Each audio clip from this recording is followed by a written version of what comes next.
इसके साथ ही आपको बता दें बीएसएफ के महानिदेशक दिलजीत सिंह चौधरी उत्तर 24 परगना जिले में भारत बांग्लादेश पेट्रोपॉल सीमा पहुंचे। इस सीमा रेखा को पहले ही बंद कर दिया गया है, जिसके साथ ही बांग्लादेश में शुरू हुई राजनीतिक अस्थिरता के बीच दोनों देशों की सीमा रेखा पर जो चौकसी है वो बढ़ा दी गई है।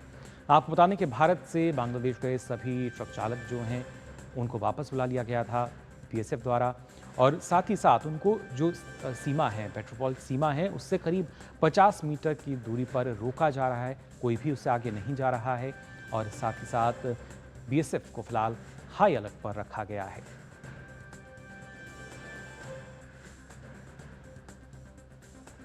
तो बांग्लादेश की अगर बात की जाए किस तरीके के हालात फिलहाल बने हुए हैं, और खासतौर से क्योंकि लगातार हम आपको बता रहे हैं कि बांग्लादेश और भारत की जो सीमा है, एक लंबी सीमा साझा करते हैं दोनों देश, तो ऐसे में उस लिहाज से सुरक्षा व्यवस्था जो है उसमें किसी तरह की चूक ना हो, चौकसी जो है वो लगातार बढ़ती जा रही है, और यही एक बड़ी वजह जिस वजह से बीएसएफ को हाई अलर्ट पर रखा गया है।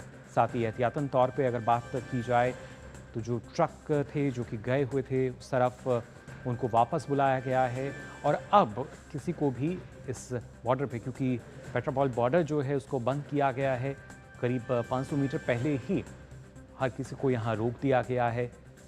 चौकसी लगातार बढ़ती जा रही है सेना द्वारा भी, और फिलहाल इस बारे में और ज़्यादा जानकारी के लिए हमारे साथ हमारे संवाददाता अमृतपाल भी जुड़े हैं, और साथ ही साथ खास मेहमान हमारे साथ जुड़ी हैं स्मृति एस पटनायक जी हैं, शोधकर्ता हैं आईडीएसए से। बहुत बहुत स्वागत स्मृति आपका भी। सबसे पहले अमृत आपके पास आना चाहूँगा, क्या ताज़ा स्थिति बनी हुई है बांग्लादेश की अगर बात करें तो? देखिए, स्थिति ये है कि ढाका की स्ट्रीट्स पर अभी लोग एकत्रित हैं। हालांकि ऐसी कोई वायलेंस की खबर नहीं आ रही है, पर लोग एकत्रित हैं क्योंकि कर्फ्यू आज सुबह 6 बजे हटा लिया गया था। जी। लोगों में एक सेंस ऑफ जुबिलेशन है कि शेख हसीना फाइनली रिज़ाइन कर गई, क्योंकि उनकी डिमांड आते आते, हालांकि वो स्टूडेंट मूवमेंट कोटा के अगेंस्ट शुरू हुई थी, बाद में एक कैंपेन बन गई कि शेख हसीना प्रधानमंत्री के पद से इस्तीफा दें। जी। जो राजनीतिक स्थिति है उसमें आर्मी चीफ और प्रेसिडेंट मीटिंग्स होल्ड कर रहे हैं। कल प्रेसिडेंट ने मीटिंग में कहा था कि पार्लियामेंट को भंग किया जाएगा और एक इंटरिम गवर्नमेंट जल्द लाई जाएगी।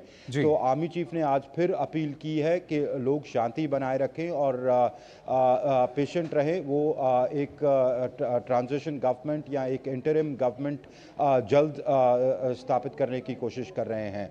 कई लोगों से बातचीत चल रही है इस सिलसिले में, सिविल सोसाइटी से भी बातचीत चल रही है, पॉलिटिकल लीडरशिप से भी बातचीत चल रही है। अब देखना ये होगा कि उस जो इंटरिम गवर्नमेंट होगी उसके कॉन्टूअर्स क्या होंगे। क्या ये एक नॉन पॉलिटिशियन गवर्नमेंट होगी जिसमें पॉलिटिशियंस को बाहर रखा जाएगा, क्योंकि अगर वो ऑपोजिशन पार्टी जैसे बीएनपी या जमात इस्लामी के लोग लेके आते हैं तो क्या अवामी लीग को बाहर रखा जाएगा। अवामी लीग अगर लाते हैं तो लोगों का जिस प्रकार का गुस्सा था अवामी लीग के खिलाफ, और वो कल देखा प्रधानमंत्री के इस्तीफे के बाद भी जिस तरह से वैंडलिज्म हुई शेख मुजीब के स्टैचू को लेकर, प्रधानमंत्री के आधिकारिक निवास पे जिस तरह की वैंडलिज्म हुई और उनके होम मिनिस्टर या शेख हसीना के होम मिनिस्टर का घर जला दिया गया, तो अवामी लीग के खिलाफ एक गुस्सा है। तो वही सलाह मशवरा अभी चल रहा है। जी जी, बिल्कुल, ज़ाहिर तौर पर जो जनता का गुस्सा है वो यहाँ देखने को मिला, और उसका भी रौद्र रूप खासतौर से डॉक्टर स्मृति आपसे भी ये समझना चाहेंगे, क्योंकि जिस तरीके से राजनीतिक अस्थिरता जो है वो फिलहाल बांग्लादेश में बनी हुई है। इस बीच अगर देखा जाए, क्योंकि अंतरिम सरकार की जो बात कही जा रही है, क्या माना जाए किस तरीके से जो स्थिति है, पहली कोशिश ये है कि उसको नियंत्रण में किया जाए? उनका जिस तरह इस्तीफा हुआ वो ऑब्वियसली आर्मी के दबाव से हुआ। जबकि बहुत सारे लोग बोल रहे हैं कि अच्छा भाग गई, लेकिन भागने का बात नहीं है, उनको प्रेशराइज किया गया और रेजिग्नेशन दे। और मतलब ऑब्वियसली रेजिग्नेशन के बाद उनका खुद का सेफ्टी चैलेंजिंग होता अगर वो बांग्लादेश में रुकते। जी। तो इसीलिए नियरेस्ट जो था इंडिया, हुँ। और इंडिया में वो लैंड किए, और यहाँ से जो मीडिया में जो रिपोर्ट आ रही है और कहीं जाने का उनका इरादा है। उनका बेटा है, बेटी है, शायद उनके पास वो जा सकते हैं। लेकिन ये जो मूवमेंट है जिसको बताया जा रहा है स्टूडेंट मूवमेंट, वो मैं ये बोलूँगी कि 17 तारीख के बाद ये स्टूडेंट मूवमेंट नहीं था। उसमें बा ज़्यादातर political parties specially Jamaat Islami हुँ, शामिल हो गए थे। इसीलिए आप ये जो वैंडलिज़्म का बात हुई, मुजीब का स्टैच्यू और जो जी।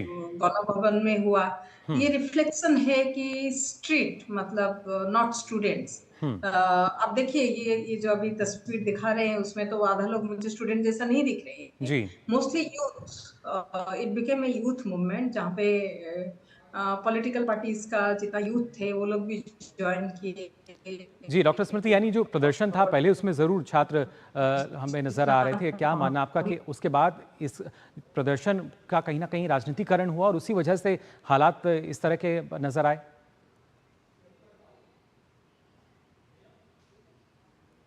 जी, डॉक्टर स्मृति। वो तो शुरू हुआ था। लेकिन बाद में वो उसमें दूसरे जी। वहीं से मैं बोलूँगी। बिल्कुल साथ ही हमारे संवाददाता अमृतपाल लगातार हमारे साथ बने हुए हैं। अमृत, जिस तरीके से आप बता रहे थे जो ताज़ा स्थिति बनी हुई है क्योंकि अंतरिम सरकार पर यहाँ लगातार विचार विमर्श किया जा रहा है, राष्ट्रपति ने इसका बयान दिया था और कहीं न कहीं जो सेना प्रमुख हैं उनका भी यही कहना था कि अब कोशिश यही है कि लोग जो हैं उनको और समझाया जाए, स्थिति को किसी तरह पहले नियंत्रण में किया जाए और उसके बाद जहाँ तक बात है शासन की उस पे आगे फिर बात बनेगी कुछ? जी बिल्कुल, पहली प्रायोरिटी यही है कि एक तो जो लॉ एंड ऑर्डर सिचुएशन है उसको कैसे काबू किया जाए। आर्मी चीफ ने कल भी ये अपील की थी और आज भी ये अपील की है कि लोग अपने घरों को लौटें, सड़कें खाली करें क्योंकि स्कूल कॉलेज खोल दिए गए हैं, कर्फ्यू हटा दिया गया है कि एक सेंस ऑफ नॉर्मलसी आए लोगों में। और उन्होंने ये भी आश्वासन दिया that we will live up to your promise कि जो फौज है वो किसी तरह की पॉलिटिकल पोजीशनिंग नहीं लेगी। फौज जो लोगों का की जो जनमत है उसको रिस्पेक्ट करते हुए एक इंटरिम हुकूमत को काबिज करेगी, जो जी। इंटरिम हुकूमत लोगों की एस्पिरेशंस पर खरी उतरे। उस इंटरिम हुकूमत का ये भी काम होगा कि जैसे ही एक किस्म की राजनीतिक स्थिरता आती है, इंतखाबात या इलेक्शंस जल्द से जल्द करवाए जाएं और उसका माहौल बनाया जाए क्योंकि बीएनपी ने पिछली इलेक्शंस में पार्टिसिपेट नहीं किया था। तो कल जब राष्ट्रपति शहाबुद्दीन ने कुछ फैसले लिए खालिदा जिया को हाउस अरेस्ट से छोड़ने का, अब ये भी बात खबर आ रही है कि जमात इस्लामी पर बैन पे जो बैन लगाया गया था उसको भी रिव्यू किया जाए। जी। जो एक्सेसेस हुए करीब 300 लोग मरे, उनको इन्वेस्टिगेट किया जाएगा कि वो सब कैसे हुआ जी। एक एक इंसिडेंट में।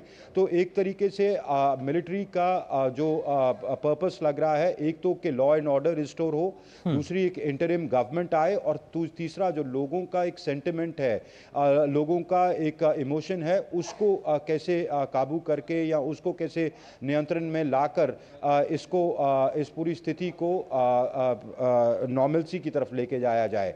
जी। ये भी बात चल रही है कि जो नॉन पॉलिटिकल फिगर्स हैं जैसे मोहम्मद यूनिस नोबेल लॉरियट, वो अभी पेरिस में हैं, उनको सलाहकार बनाया जाए। तो ऐसे लोगों को इन्वॉल्व किया जाए जिनकी एक्सेप्टेंस सिविल सोसाइटी में हो, अलग अलग वर्गों की, सिविल सोसाइटी के अलग अलग वर्गों की, चाहे वो स्टूडेंट्स हों, चाहे पॉलिटिकल एक्टिविस्ट्स हों, चाहे वो लॉयर्स हों। तो उन जो सोसाइटी के अलग अलग वर्ग हैं उनको एक तरह से शांत किया जाए जी। और गवर्नेंस को नॉर्मलसी की तरफ लाया जाए। जी जी, बिल्कुल साथ ही डॉक्टर स्मृति आपसे भी हम समझना चाहेंगे जिस तरीके से जो समाज के अलग-अलग वर्ग के से लोग हैं जिनको हम कह सकते हैं कि अभी जिनका चयन किया जा रहा है, तो क्या प्रयास यही होगा कि एक तरीके का शांति समझौता जनता के बीच ये जो लोग जिनका चयन हो रहा है ये करेंगे और उसके बाद कुछ स्थिरता की तरफ जो बांग्लादेश है वो आगे बढ़ पाएगा? अ, अभी कोशिश तो वही है कि ऑल पार्टी का एक इंटरिम सरकार बने जो कि एक्सेप्टेबल है। लेकिन जो नाम अभी फ्लोट हो रही है, मीडिया में बहुत सारा नाम आ रहा है, उसी में कोई अवामी लीग का कोई है नहीं अभी तक। जी। शायद इसीलिए नहीं है, वो सोच के कि अवामी लीग आउटगोइंग गवर्नमेंट है तो अनपॉपुलर है, शायद इसीलिए हुँ। उनका कोई रिप्रेजेंटेशन नहीं है। लेकिन मैं ये सोचती हूँ आवामी लीग पॉलिटिकल पार्टी से नहीं लेके एटलीस्ट उनका जो सिविल सोसाइटी मेंबर होंगे, जो आवामी लीग के साथ जिनका ताल्लुकात है, जी। उनको भी लेना ज़रूरी है क्योंकि ऑल पार्टी सरकार का जब आप इंटरिम सरकार गठन कर रहे हैं, उसमें एक पॉलिटिकल पार्टी जिसका कि ठीक है, मेजॉरिटी नहीं होगा, शायद अनपॉपुलर है, लेकिन उनका तो कोई ग्रास रूट सपोर्ट है, जी। तो उनको बिना रिप्रेजेंटेशन दिए कोई इंटरिम सरकार अगर बनेगी तो ऑब्वियसली उसका नतीजा फिर वही एक तरफ जिस टाइप का सरकार था हुँ। वन साइडेड बोल रहे थे, उसी टाइप का वन साइडेड है।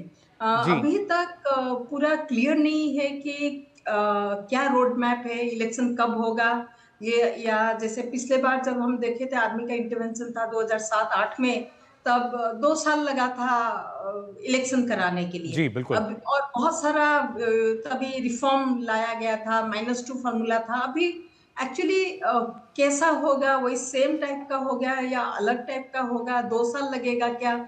इलेक्शन करने के लिए? मतलब ये अभी तक क्लियर नहीं है कि एक्चुअली इंटरिम सरकार जो है, क्या करना चाहते हैं। चलिए, यानी कवायद जो आखिर है उसकी ज़रूर कोशिश की जा रही है कि शुरू हो सके, लेकिन किस तरीके से होगा इस पर लगातार विचार किया जा रहा है। फिलहाल डॉक्टर स्मृति, बहुत-बहुत शुक्रिया आपका और साथ ही हमारे संवाददाता अमृत, आपका भी बहुत शुक्रिया हमें ताज़ा जानकारी हमारे दर्शकों तक पहुँचाने की। स्थिति बनी हुई है, ये आपको हम यहाँ बता रहे थे कि ताज़ा हालात क्या हैं।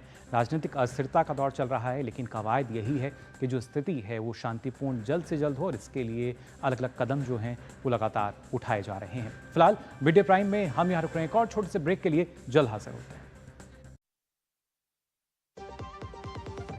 दादी के हाथों का जादू और खुशबू से महकता घर। MDH गरम मसाला, असली मसालों से भरा हूँ मैं। क्योंकि हर रिश्ता है स्वाद से जुड़ा। सुरक्षा की गारंटी हर चीज में जरूरी है, चाहे वो मुश्किल स्टंट हो या अच्छी फसल। इसीलिए ले आइए IIL के ट्रैक्टर ब्रांड का शिनबा, जो देता है सुंडी और ट्रिप से सुरक्षा की गारंटी। तो ब्रेक के बाद आप सभी का एक बार फिर स्वागत। आप देख रहे हैं मिड डे प्राइम। अब आइए खबरों में आगे